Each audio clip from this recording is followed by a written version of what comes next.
Saludos inversores sistemáticos y bienvenidos una semana más a uno de nuestros análisis de tesis de inversión. Esta semana vamos a hablar de Liontrust, una gestora de fondos de inversión, y si nunca has sabido cómo analizar una gestora, porque la verdad que es un bicho realmente raro en el mundo de la inversión, en el vídeo de hoy te lo voy a explicar. ¡Vamos allá! Cuando analizamos una gestora como Liontrust, lo que hemos de tener en cuenta es que estamos hablando de uno de los animales más especiales dentro del zoológico de la valoración. No estamos hablando de una vaca lechera de la cual podamos estimar cuántos litros de leche nos va a dar, cuál va a ser el flujo de caja a futuro y así de fácil estimar cuál va a ser la valoración del negocio.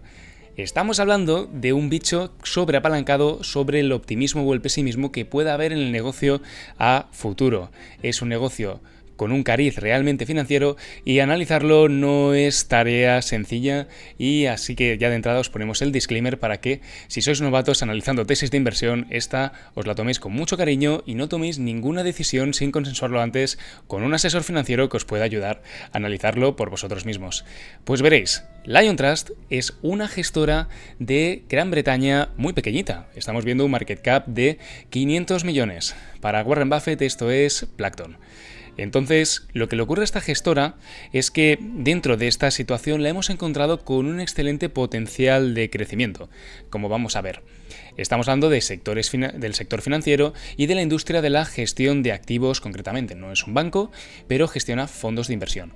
Que para los que no sepáis en qué consiste esto, pues veréis, detrás de todos los ETFs y todos los fondos de inversión en los cuales vosotros invertís, tienen que haber entidades gestoras, se hacen llamar, que creen esos fondos y velen porque todo lo que ocurre en esos fondos esté acorde a la normativa y pueda producirse para que de ese modo los particulares como nosotros podamos perfectamente beneficiarnos de la inversión en fondos de inversión, ya que ellos harán todo el backstage que nosotros no vemos, pero que es muy importante en esta tarea. Y muchas gestoras son activas en cuanto a la gestión, con lo cual no simplemente van a hacer los trámites burocráticos, sino que también gestionarán ellos el futuro de nuestras inversiones. Con lo cual no es una tarea precisamente sencilla, pero tiene recompensa para aquellos que consiguen hacerlo verdaderamente bien. Entonces, como estamos hablando, es una gestora de inversiones cotizada en Gran Bretaña, sector de servicios financieros, y ahora mismo la situación que tiene es totalmente small growth, porque es muy pequeñita y el potencial puede ser enorme, pero también el riesgo, como veremos, puede ser elevado. Lo que ofrece esta compañía es básicamente fondos de todo tipo. Estamos hablando de renta variable, renta fija, multiactivos, fondos gestionados para sus clientes institucionales, intermediarios profesionales. A su vez también trabaja con inversores privados que se encuentran principalmente en el Reino Unido, pero ya empieza a trabajar también con otros de las diferentes zonas en Europa. En sí, lo que os he querido traer hoy es uno de mis libros preferidos a la hora de analizar industria por industria cuáles son los KPIs más relevantes para el problema.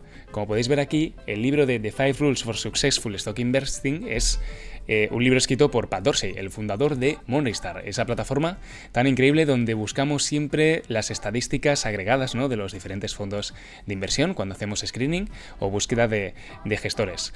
Pues veréis, en este libro dedican unas páginas concretamente a explicar cómo analizar fondos de inversión o entidades gestoras. Pues veréis, lo que hemos de pensar primeramente es que son negocios muy apalancados. En sí, habitualmente, estas tesis de inversión, como los bancos o los REITs, suelen ser tesis de inversión que los inversores más inteligentes las suelen coger de manera contraria, cuando prevén que vaya a haber una rotación de mercado. Por ejemplo, en la situación actual de mercado, con los tipos de interés más elevados de lo que estamos todos acostumbrados, podríamos estar hablando de que estamos en esta situación de mercado donde podría producirse esa rotación. Y como son negocios que bailan al son del optimismo y del pesimismo, si ahora estamos en una zona de pesimismo y volvemos al optimismo, los precios de este tipo de activos pueden multiplicarse por bastante. Pero como veis, es un activo realmente cíclico con respecto al sentimiento de mercado, que ya no es simplemente la ciclicidad de una commodity o la ciclicidad de un producto que vaya bailando a lo largo de diferentes ciclos de deuda, sino estamos hablando de la segunda derivada de todo esto, bailar al son del optimismo y pesimismo de mercado. En sí, la gestión de activos lo que tiene es que es extremadamente lucrativa si se hace bien. Al final, el mismo trabajo que tú haces para analizar una tesis, lo haces gestiones 100 millones, 1000 millones o 10.000 millones. podrás ponerle más esfuerzo, pero en sí los activos bajo gestión que aumentan en el fondo de inversión no tienen necesariamente nada que ver con el capital humano o recursos que tú necesitas para poder gestionar ese capital. Entonces, como podemos ver, aquí ocurre un efecto exponencial que hace que las gestoras pequeñitas que empiezan a crear fondos de inversión no sean necesariamente grandes inversiones, pero a la mínima que empiezan a coger volumen se convierten en vehículos de inversión realmente excelentes para capitalizar nuestros ahorros. Históricamente, las gestoras de capital pues nos han dado grandes ventajas competitivas muy diferentes a lo que encontramos, por ejemplo, en otras industrias como las aseguradoras, donde los márgenes son más estrechos y la competencia es más feroz. Pero como veis, sus beneficios son dosis sobredimensionadas de optimismo y pesimismo, así lo define Pat Dorsey en el propio libro, y donde Pat Dorsey también admite que son tesis de inversión a tener en el radar para situaciones donde nos sintamos verdaderamente contrarians a un sentimiento determinado de mercado. En sí, la economía de escala es totalmente entendible. Y en sí, el principal activo del cual tenemos que estudiar en estas tesis de inversión son qué gestores tenemos, qué artistas hay dentro de la gestora o de la casa de los fondos de inversión, qué equipo comercial tiene y cómo está trabajando este equipo comercial y cómo lidia con los diferentes ciclos de optimismo y pesimismo. Y finalmente, la tecnología. ¿Qué tecnología superior puede haber dentro que le dé una ventaja competitiva extra a esta gestora? ¿Qué márgenes operativos podemos esperar? De en torno al 30-40%. Alucinantes. Los inicios serán horrendos, pero el crecimiento es totalmente exponencial. Los KPIs principales que veremos en este tipo de negocios tienen que ver principalmente con 6 puntos. El más importante de todos, los AUM, Assets Under Management. Al no haber costes operacionales, los activos bajo gestión que están llevando estas compañías pueden hacer que perdamos el 50% del capital invertido en nuestros fondos y aún así seamos rentables. Porque al final los costes operacionales pueden ser muy bajos en este tipo de industria. No necesitamos grandes máquinas para hacer nuestro trabajo y muchas veces con una terminal Bloomberg y un equipo suficientemente experimentado tenemos más que suficiente. En sí, un trabajo de análisis que hemos de hacer es el de ver de dónde vienen estos posibles cambios en los activos bajo gestión, cuando hagamos el análisis de estas tesis. A su vez, hemos de buscar que los activos bajo gestión entren de manera consistente en el fondo, indiferentemente del periodo en el que nos encontremos. Otro concepto realmente interesante es el de los net inflows, o sea, lo que queremos de un fondo de inversión es que entre más dinero en el fondo del capital que sale del fondo. Creo que tiene bastante sentido y que lo haga de manera consistente en el tiempo. Pero los dos principales pilares de ventaja competitiva que tienen las gestoras son el punto 3 y el punto 4, que es la diversificación tanto de productos o de temáticas de fondos de inversión como de inversores, lo cual es realmente importante, no depender de un único cliente en muchos de los fondos que tengas, y a su vez lo que el autor denomina como la stickiness de los activos, o sea, cómo de pegajosos son esos activos, entre comillas, para que los clientes les cueste más salir. Pongamos por caso fondos de pensiones o institucionales los cuales ya confían en un gestor determinado o en una filosofía de inversión y los cuales no suelen cambiar de un día para otro de equipo, sobre todo si ya han tejido una relación de confianza.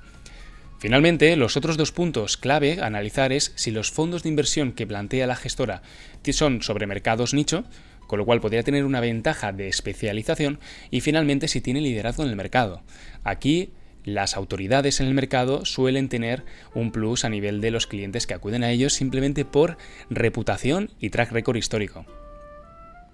En cuanto a la tendencia macro, como hemos hablado, ahora mismo estamos en una situación donde los tipos de interés están realmente elevados y la inflación ya empieza a aflojar.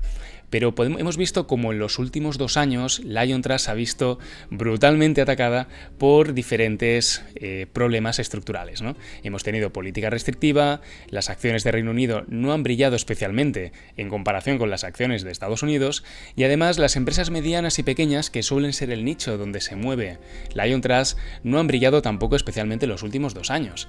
Pero esto no quiere decir que a futuro no presenten una gran oportunidad. Como podéis ver en las siguientes imágenes, la inflación de Reino Unido ha estado bajando tímidamente hasta situarse en torno a niveles del 2%, objetivo por el Banco de Inglaterra. Pero aún así, a pesar del buen resultado de mayo de haber llegado al 2%, el Banco de Inglaterra ha decidido mantener los tipos de interés en el 5%. La política restrictiva de momento no cesa. Y ya mirando al negocio, lo que podemos ver es un negocio que a nivel de activos bajo gestión, que ya habéis escuchado antes que era una de las variables clave a analizar, ha sido una compañía que no ha parado de crecer en activos bajo gestión. Y estamos viendo como el crecimiento actual pues, ha estado en torno a tasas del 26% anualizado. Una auténtica barbaridad. A nivel de ingresos del negocio, el negocio ha estado creciendo a ritmos del 27%. Mirad la correlación que hay entre activos bajo gestión y ingresos que tiene la estructura. Están totalmente linealmente correlacionados. A su vez, los net fund flows, esos flujos de entrada y salida del fondo, son bastante consistentes y solo vemos en los últimos 10 años, 4 años en los cuales no lo ha sido. En cuanto a ventajas competitivas, podemos hacer un análisis genérico de esta entidad en base a lo que también Pat Dorsey en su obra nos invita a hacer cuando estructuremos nosotros las ventajas competitivas de los negocios. En primer lugar, al nivel de ventaja competitiva tecnológica o diferenciación de producto, no hemos apreciado una gran diferencia con respecto a otros fondos de inversión. Donde sí que tiene una diferencia es en la marca, en la reputación de marca que tiene Lion Trust, siendo justamente la sexta marca de gestión de activos más fuerte en Reino Unido, según Broadridge. A su vez, en cuanto a retención del cliente, estamos viendo cómo Lion Trust es el sexto proveedor más recomendado entre asesores financieros y su nivel de familiaridad está aumentando año tras año en el Reino Unido. A su vez, también tiene ciertos productos que encajan muy bien con esta agenda sostenible ESG, como son los equipos de inversión sostenible y de ventaja económica dentro de Lion Trust. También la marca está empezando a expandirse a otros mercados internacionales, sobre todo a nivel europeo, así que parece que a nivel de ventajas competitivas, la principal fuerza que tiene Lion Trust es su reputación. En cuanto a análisis de la competencia, podemos ver todo y que sería más apropiado analizarlo por retorno sobre la equity y no sobre el capital invertido, está más o menos situada en torno a la tercera posición dentro de sus competidores cercanos, ¿no? De una lista de 14 que hemos seleccionado. A nivel de ingresos, como podéis ver, no es el que tenga más ingresos, pero eso también es una oportunidad para nosotros, porque podría llegar a ser el que más creciera a futuro.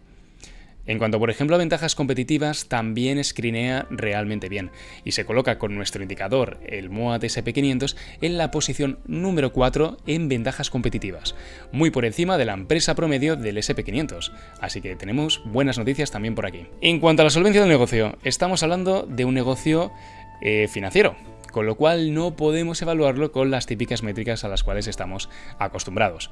Un dato sí que es correcto, que debemos mirar, lógicamente, es la deuda neta del negocio. Estamos hablando de que esta compañía tiene actualmente 110 millones de dólares de caja neta. O sea, descontando todas las obligaciones que tiene, todavía le quedan 110 millones de caja. Con lo cual, a nivel de solvencia, este primer indicador ya nos da una pista de que la situación está controlada y es normal, acorde con lo que es una gestora de fondos de inversión, que no debería ser una entidad apalancada. Siguiendo el análisis, también el leverage ratio nos da una información de que ahora mismo la compañía está en unos niveles sostenibles de deuda. Estamos viendo como el ratio de apalancamiento, el patrimonio neto en relación a los activos, está en torno al 45%, con lo cual no parecen niveles muy elevados de endeudamiento. El ratio corriente, el current ratio, está en torno a niveles del 1,5, con lo cual ahora mismo tenemos más de un año de activo corriente para pagar todo el pasivo corriente que tiene la compañía. Y finalmente, mirándolo por el liquid ratio, si fuéramos muy tiquismiquis y fuéramos simplemente a considerar el cash, la liquidez que tiene la compañía para pagar esas obligaciones, tendríamos actualmente 6 meses de liquidez para pagar esas obligaciones. No llegaríamos al año, pero es un colchón realmente generoso, teniendo en cuenta que el ratio corriente está en año y medio. Y a su vez, también muy importante, los datos históricos muestran unos niveles muy parecidos. En cuanto a la calidad del negocio, ya lo hemos visto. Grandes ventajas competitivas cuando lo comparamos con el SP500. Es una acción que, como vimos al principio, corrige, pero tampoco no tiene unas correcciones muy abruptas, o sea, dentro de lo que cabe, para el tipo de activo que es cíclico, ¿no? Si lo comparamos con su industria.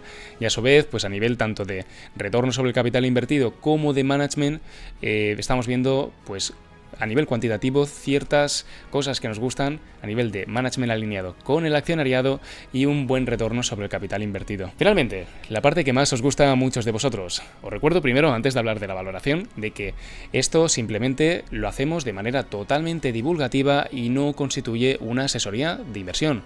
Lo que queremos es que vosotros veáis cuál es el proceso de razonamiento que seguimos a la hora de analizar una tesis. Pero es muy importante que hagáis por vosotros mismos los deberes antes de poneros a invertir como locos en los mercados. ¿De acuerdo? Esto es simplemente divulgativo. Dicho esto, lo que podemos ver aquí a nivel de los inputs que entran en el modelo, como veis, no es lo mismo que cuando analizamos una vaca lechera no financiera tradicional, sino que este bicho es realmente diferente. Yo aquí pararía la atención principalmente en la tasa de crecimiento que consideramos de los beneficios por acción para la compañía futuro, que es de en torno a unos 5,7% anual para los próximos 5 años. Ahora hablaremos de dónde viene esta tasa de crecimiento. A su vez, a nivel de múltiplos, como podéis ver, estamos hablando de múltiplos muy acorde a su tendencia histórica y tampoco no especialmente elevados.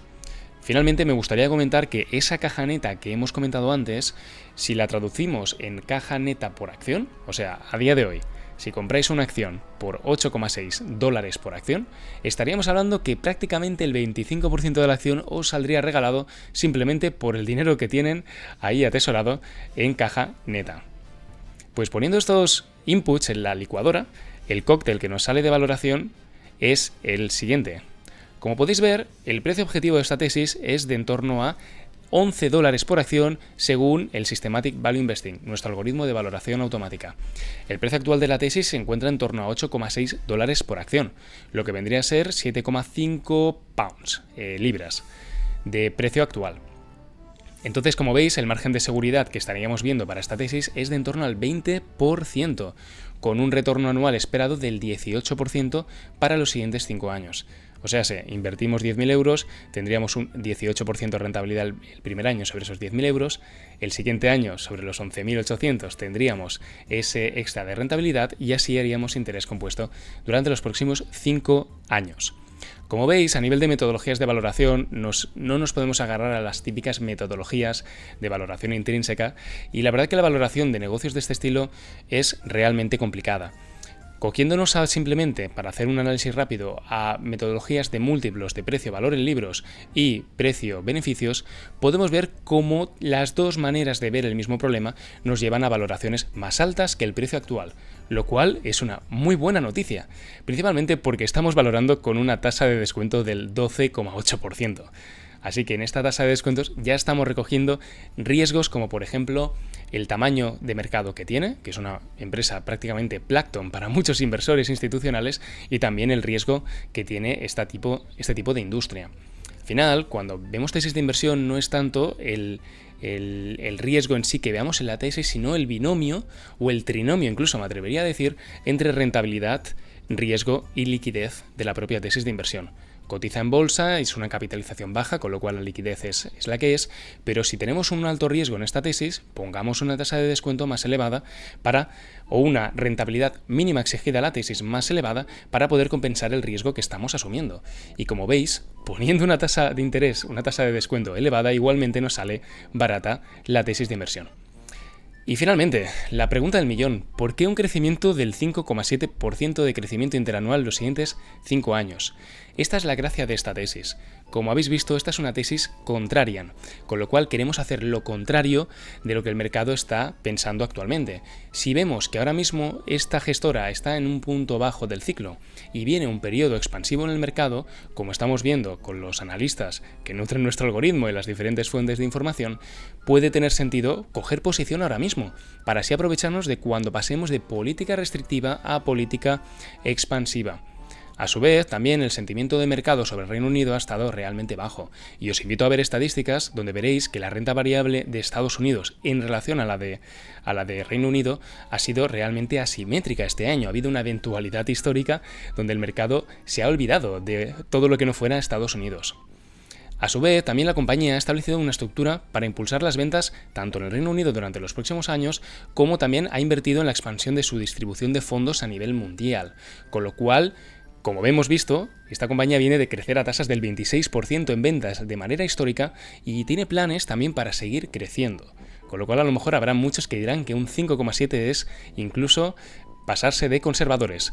Y quisiera acabar este vídeo simplemente recordándoos que si vosotros queréis aprender por vuestra cuenta o ver si una empresa está cara o barata según nuestro algoritmo es totalmente público y en la página de app.systematicvalueinvesting.com podéis acceder y preguntar McDonald's, preguntar cualquier tesis de inversión que vosotros queráis.